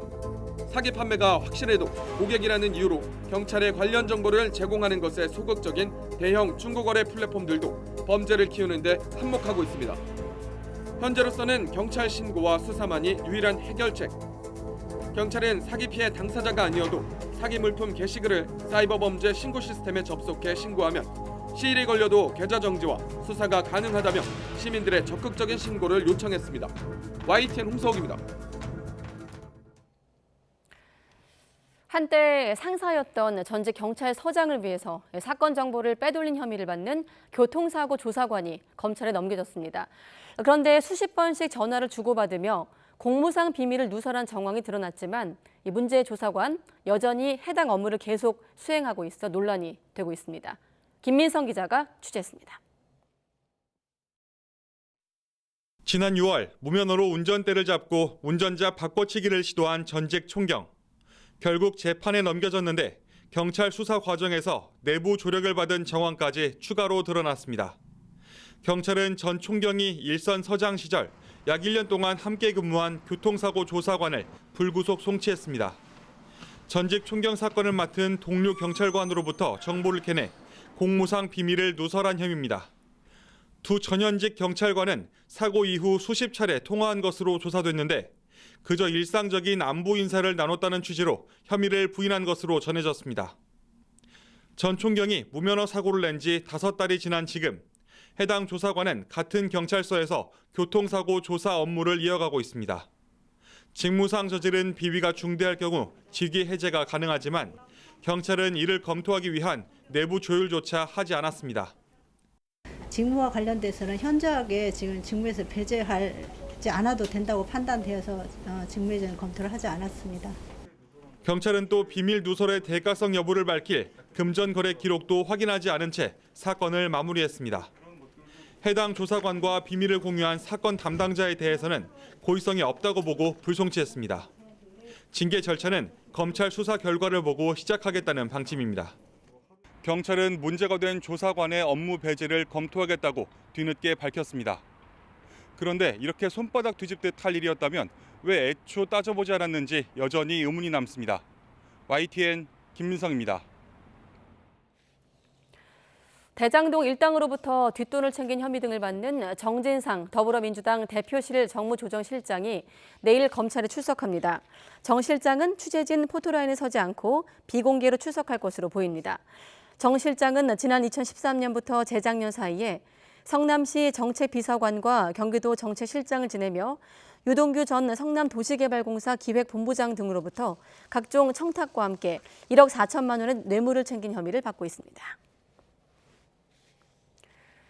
소속 가수인 BI에 대한 마약 수사를 무마하려고 제보자를 협박한 혐의로 재판에 넘겨진 양현석 전 YG 엔터테인먼트 대표에게 검찰이 징역 3년을 구형했습니다. 검찰은 양 전 대표가 제보자 협박으로 수사를 초기에 무마했고 이후 BI가 속한 그룹이 얻은 경제적 이익 대부분이 양 전 대표에게 돌아갔다고 설명했습니다. 양 전 대표는 지난 2016년 마약 혐의로 경찰에 체포된 가수 연습생 출신 제보자가 BI의 마약 구매 의혹을 진술하자 이를 회유하고 협박을 해 수사를 막은 혐의 등을 받고 있습니다.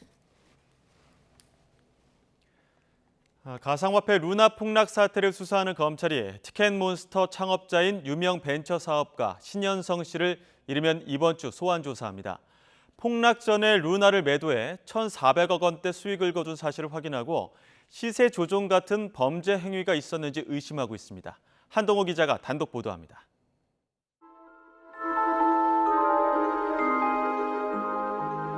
마이너스 99.99%, 시가총액 52조 원 증발, 피해자 28만 명, 암호화폐 루나 폭락 사태입니다. 창업자 권도형 테라폼레스 대표는 해외에서 잠적한 상태.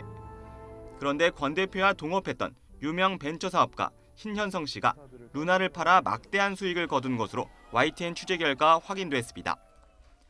신 씨는 보유 중이던 루나를 지난 5월 폭락 전 특정 기간 여러 차례에 걸쳐 나눠 판 것으로 보입니다.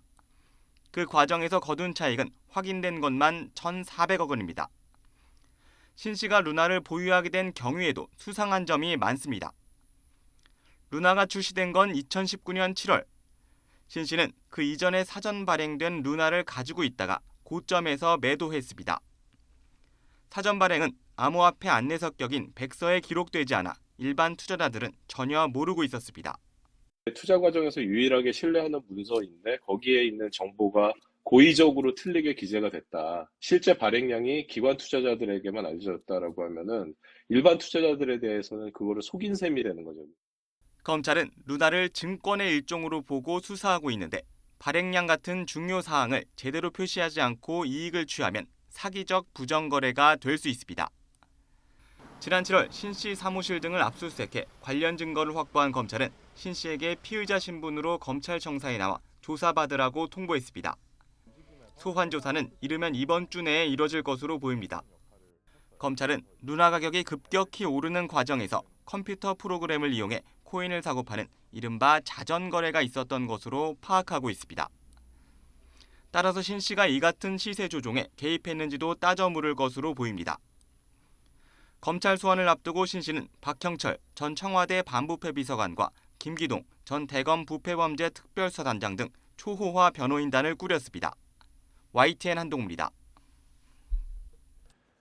루나와 테라 공동 창업자인 벤처 사업가 신현성 씨는 폭락 전 특정 기간 루나를 팔아 1,400억 원대 수익을 거뒀다는 YTN 보도 내용 가운데 일부가 사실과 다르다고 밝혔습니다. 신 씨 변호인단은 오늘 기자들에게 문자 메시지를 보내 지난 2020년 3월 권도형 테라폼 랩스 대표와 결별한 후 경영에 관여한 바가 전혀 없다며 루나를 고점에 처분해 수익을 실현했다거나 기타 부정한 방법으로 수익을 거뒀다는 취지의 보도는 사실과 다르다고 설명했습니다. 그러면서 검찰 조사에 성실히 응해 오해가 없도록 소명하겠다고 덧붙였습니다. 네, 이번에는 FTX 사태 짚어보겠습니다. 이 FTX의 중심, CEO 샘 뱅크먼 프리드는 두 개의 회사를 갖고 있었습니다. 바로 세계 3대 코인 거래소인 FTX와 코인 투자 회사 알라메다입니다. 그런데 최근 루나 사태 등 알라메다의 코인 벤처 투자는 실패를 거듭했고 이 부실설이 도는 와중에 알라메다의 재무제표까지 유출되는데요. 실제로 속을 들여다보니 이 알라메다 자산의 3분의 1이 FTT라는 코인이었죠. 자, 이 FTT가 바로 이번 사태의 불씨입니다. FTX가 거래소를 세울 당시 자체 발행한 코인이 바로 FTT입니다. 알라메다는 이 FTT를 초반에 대량으로 매수했고 이후 가격이 오른 FTT를 담보로 대출을 받아 크게 사업을 키웠던 겁니다. 그러니까 이쪽에서 자체 발행한 코인으로 저쪽 몸집을 키웠다. 시장에서 의심은 확산했고 최근 세계 1위 암호화폐 거래소 바이낸스의 CEO가 자신이 보유한 FTT 전액을 청산하기로 결정하면서 FTT는 폭락하기 시작했습니다.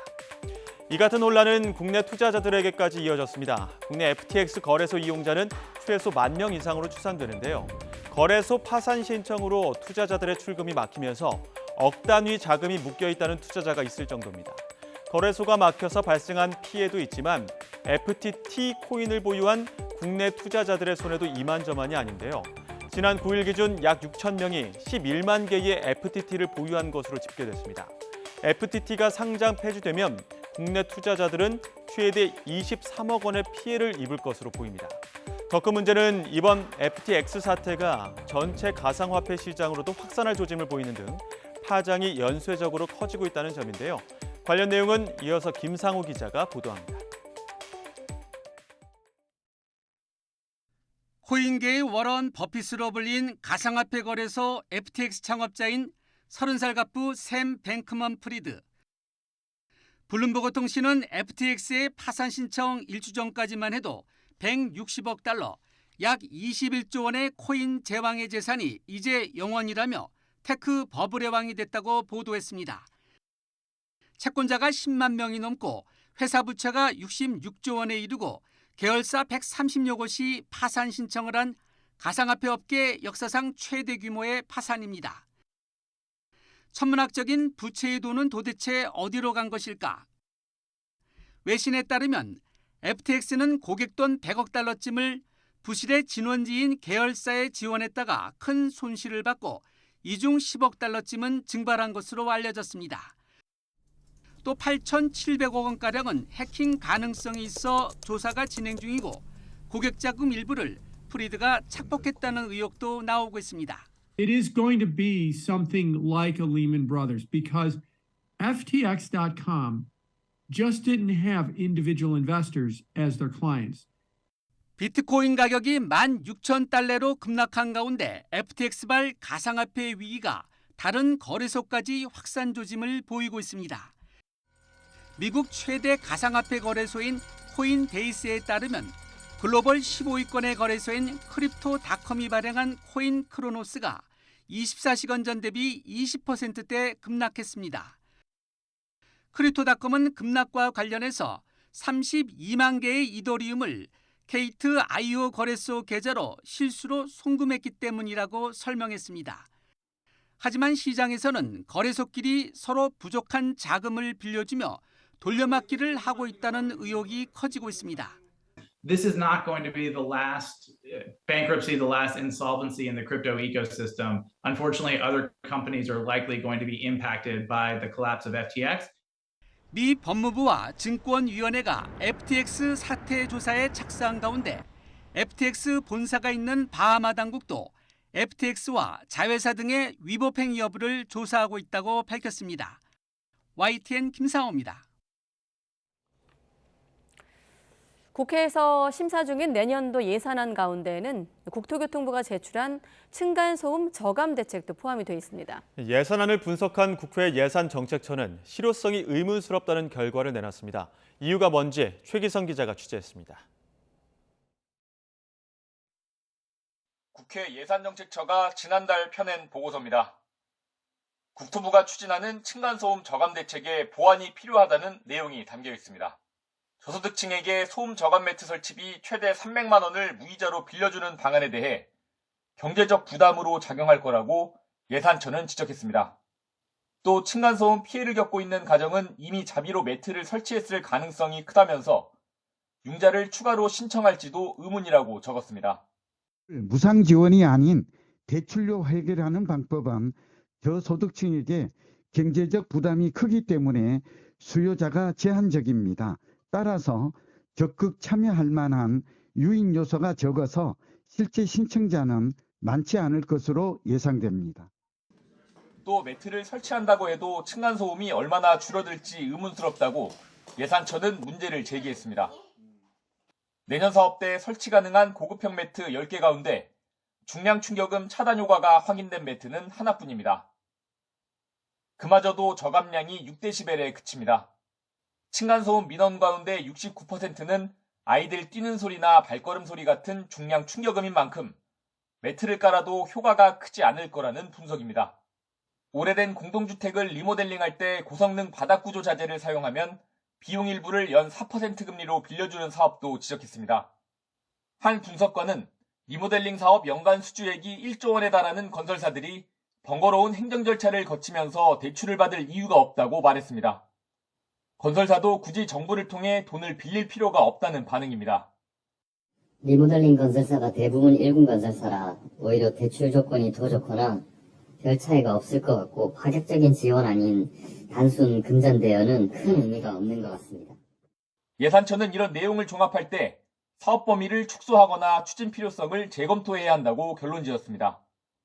국토부 관계자는 예산안 심사 중이라 정식 인터뷰가 어렵다면서 신축주택은 규제를 강화하면 되지만 지어진 주택은 할 수 있는 게 많지 않다는 점을 이해해달라고 했습니다. 국토부가 관련 사업 진행을 위해 편성을 요청한 내년 예산은 380억 원입니다. YTN 최기성입니다. 인천시가 한국전쟁에서 가장 큰 군사작전이자 또 전쟁의 변곡점이 됐던 인천 상륙작전 전적지를 프랑스 노르망디처럼 세계적인 추모의 명소로 확대 조성하기로 했습니다. 자유를 위한 사상 최대의 전투라고 불리는 노르망디 상륙작전은 서방 세계 시민들에게는 자랑스러운 승리의 역사이자 평화의 상징으로 기념되고 있습니다. 강성홍 기자가 보도합니다. 프랑스 수도 파리에서 차로 3시간 정도 떨어진 노르망디 오마하 해변. 자유를 위한 인류 사상 최대의 전투로 불리는 노르망디 상륙작전에서도 가장 치열한 전투가 벌어진 곳입니다. 당시 이곳에서 미군 장병 15만여 명이 상륙을 감행했고 4천여 명이 전사했습니다. 프랑스가 부지 90만 평을 미국에 무상 기증하면서 이곳에는 2차 세계대전 당시 유럽에서 숨진 미군 병사 9천여 명의 묘역이 조성됐습니다. 인근 캉시에는 전쟁 기념관이 별도로 만들어졌습니다. 노르망디 상륙작전을 기념하고 추모하는 깡 전쟁 기념관입니다. 세계적인 기념관과 박물관이 많이 있는 프랑스에서도 추모의 명소로 불리면서 큰 인기를 끌고 있는 곳입니다. 노르망디 미군 묘역에는 해마다 150만 명, 캉 전쟁 기념관에는 50만 명의 발걸음이 이어지고 있습니다. 한국전쟁 당시 인천 상륙작전도 7만 5천여 명의 연합군이 동원될 정도로 규모와 치열함에서 세계 전쟁사에 손꼽히는 전투로 기록되고 있지만 이에 미치지는 못하고 있습니다. 특히 진보와 보수 정권의 성격에 따라 기념행사 규모가 들쑥날쑥 결정되면서 해묵은 논란이 빚어지고 있습니다.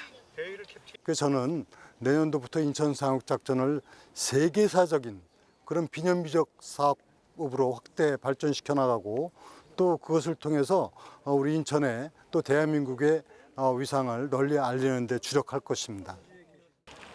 프랑스에서는 정권의 성격에 따라 노르망디 상륙작전에 대한 평가와 가치가 달라지지 않습니다. C'est pour le symbole qu'il représente et le message qu'il doit porter, en particulier envers les jeunes générations. 민선 8기 인천시는 인천 상륙작전의 의미를 제대로 평가하고 제대로 기념하는 작업에 착수할 방침입니다. 인천 상륙작전 전적지를 노르망디처럼 자랑스러운 승리의 기록이자 세계인의 사랑을 받는 추모의 명소로 만들기 위한 구체적인 청사진을 조만간 발표할 방침입니다. YTN 강성욱입니다. 우크라이나가 지난 11일에 탈환한 헤르손 지역의 복구에 나섰지만 시설 손상이 크고 또 지뢰 같은 위험 요소가 많아 복구에 시간이 걸릴 것으로 보입니다. 러시아군의 잔혹 행위 등 전쟁 범죄 혐의도 속속 드러나고 있습니다. 김진호 기자의 보도입니다. 개전 초인 3월부터 러시아군에 점령됐다 8개월 만에 수복된 헤르손 주민들의 축제 분위기입니다. 하지만 전력과 상수도 시설 등이 파괴돼 주민들의 생활은 어렵습니다. 우크라이나 정부는 즉각 시설 복구에 나섰습니다. Ми повертаємо зв'язок, інтернет, телебачення. Ми робимо все, щоб якнайшвидше відновити нормальні технічні можливості постачання електрики і води. 우크라이나 경찰은 치안 업무를 재개했습니다. 우크라이나 경찰청장은 약 200명의 경찰관이 헤르손시에 배치됐다고 전했습니다.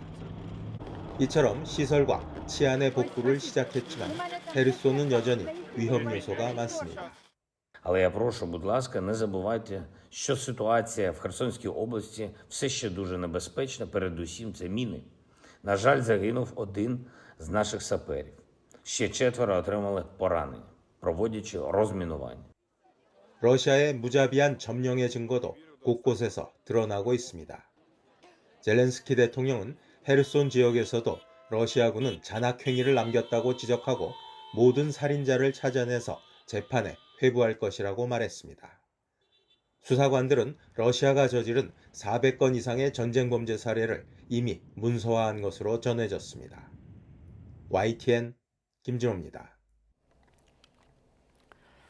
네, 그룹 방탄소년단이 공식적인 개별 활동을 예고한 가운데 그룹의 막내인 정국이 2022년 카타르 월드컵 개막식 무대에 오릅니다. BTS 첫 입대로 관심을 끈 맏형 최전방 1선 부대로 입대하고 리더 RM도 다음 달 솔로 앨범과 예능 프로그램 진행자로 출격합니다. 차경훈 기자의 보도입니다.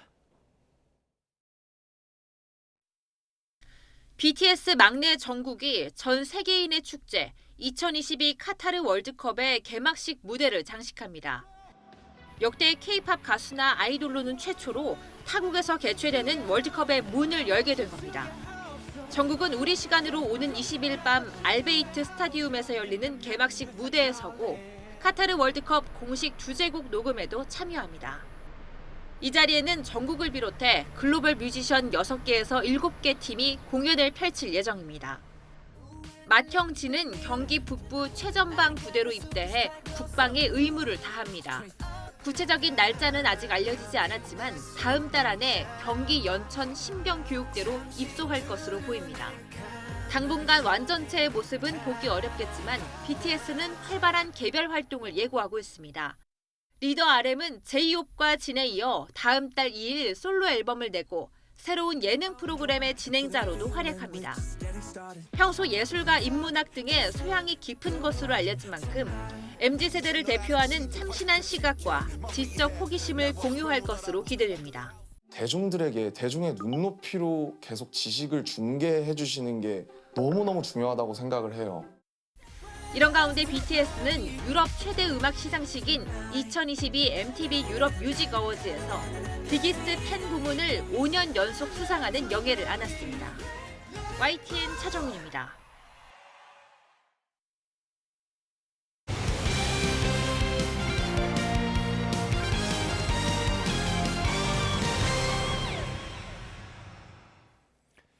카타르에 도착한 벤투호, 오늘 밤 첫 훈련을 하며 현지 적응을 시작합니다.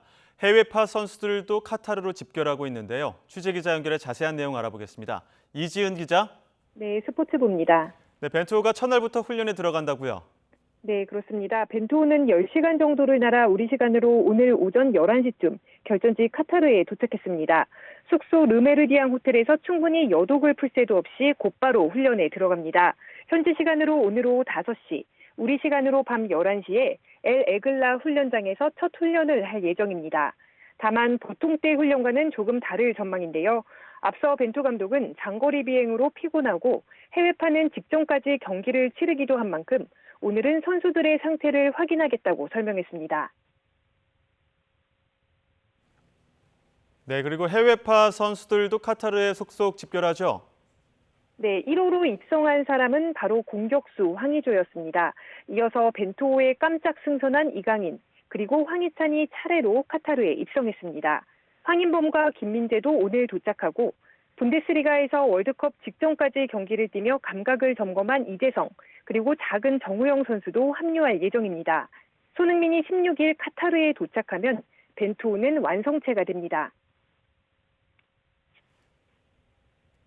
네, 캡틴 손흥민 역대 월드컵을 빛낸 7번으로 뽑혔는데 이 소식도 전해주시죠. 네, 피파는 월드컵 D-7을 맞아 대표적인 등번호 7번 선수들의 사진을 SNS에 올렸습니다. 벤투호 캡틴 손흥민도 당당히 한 자리를 차지했는데요. 데이비드 베컴과 크리스티아노 호날두, 슈바인슈타이거, 케빈 더 브라위너 등 세계적인 선수와 함께했습니다. 이번 대회는 브라질과 러시아 대회에 이은 손흥민의 세 번째 월드컵입니다. 손흥민은 본선 무대에서 통산 3골을 기록했는데요. 박지성, 안정환과 함께 한국 선수 월드컵 최다골 기록입니다. 만약 이번 대회에서 득점을 한다면 최다골 단독 1위 자리에 오르게 됩니다. 지금까지 스포츠부에서 YTN 이지은입니다. LG 트윈스의 새 사령탑을 맡게 된 염경엽 감독이 취임식을 갖고 팀 운영 계획을 밝혔습니다. 염 감독은 당연히 우승이 목표라면서 그러기 위해선 페넌트 레이스 1위가 가장 중요하다고 강조했습니다. 김상익 기자가 보도합니다. 정규 시즌 2위를 하고도 키움의 덜미가 잡혀 한국 시리즈 진출이 좌절된 LG 트윈스. 2년 연속 상위권 성적을 낸 류지연 감독을 과감히 경질하면서 LG가 선택한 카드 염경엽 감독이 구단으로부터 85번 유니폼을 넘겨받았습니다. 우승할 수 있는 팀을 맡게 돼 행운이라고 밝힌 염 감독은 한국 시리즈 우승을 위해서 정규 시즌의 중요성을 강조했습니다. 가장 첫 번째 제가 생각하는 부분은 페넌트 레이스 1등을 해야지만 저희가 우승을 할 수 있는 확률이 굉장히 높다라는 거. 염 감독은 원칙에 따른 팀 운영을 약속하면서 선수들에겐 자율과 책임감을 당부했습니다. 그 조직이 얼마나 즐겁게 움직이고 자율적으로 움직이느냐에 따라서 그 성과는 엄청나다라고 생각을 합니다. 야구도 똑같다고 생각을 하거든요. 정규 시즌에 강했던 염 감독도 넥센과 SK G봉을 잡으면서 거둔 가을 야구 단기전 성적은 9승 17패. 5번 도전한 가을 야구에서 5번 모두 실패를 경험하면서 단기전 성공을 위해선 리더가 망설이면 진다는 교훈을 얻었습니다. 잠실 한지붕 두 가족 두산의 G봉을 잡은 이승엽 감독과의 자존심 대결에 대해서는 위트 넘치는 바람을 전했습니다. 누구보다도 이승엽 감독이 성공을 하기를 바라는 또 감독 중에 한 사람이고 저희가 많이 이기고 이승엽 감독이 다른 팀을 많이 이겼으면 좋겠습니다. 우승 없는 우승청부사 염경엽 감독이 어느덧 29년째를 넘어가는 LG의 묵은 우승한을 풀어주길 LG 팬들은 다시 한번 두 손 모아 염원하고 있습니다. YTN 김사익입니다. 내일은 한층 더 따뜻한 옷차림 하셔야겠습니다. 밤사이 북서쪽에서 찬 공기가 밀려오겠고 내일 아침은 오늘보다 기온이 더 떨어지겠는데요. 내일 서울의 아침 기온은 4도로 오늘보다는 5도나 낮겠고요. 이 낮 기온은 오늘만큼 올라서 일교차가 크게 벌어지겠습니다. 내일도 하늘에는 구름이 많이 지나겠고요. 아침까지 내륙에는 서리가 내리거나 얼음이 어는 곳이 있겠습니다. 또 오후부터 밤사이 중서부 지방에는 약하게 비나 빗방울이 떨어지겠고요. 높은 산간에는 눈이 내리는 곳도 있겠습니다. 내일 아침 기온은 오늘보다 1도에서 많게는 8도가량이 낮겠습니다. 내일 서울의 아침 기온은 4도, 대전은 3도, 대구는 5도, 울산은 6도로 출발하겠고요. 낮 기온은 오늘과 비슷하겠습니다. 내일 서울의 한낮 기온은 14도, 대전은 15도, 광주와 대구는 16도, 부산은 17도를 보이겠습니다. 수능일인 목요일에는 예년 기온을 웃돌며 입시 한파는 없겠습니다. 지금까지 날씨 정보였습니다. 가장 빠른 종합뉴스 뉴스큐 마치겠습니다. 이어서 이브닝 뉴스가 방송됩니다. 시청해주신 여러분 고맙습니다.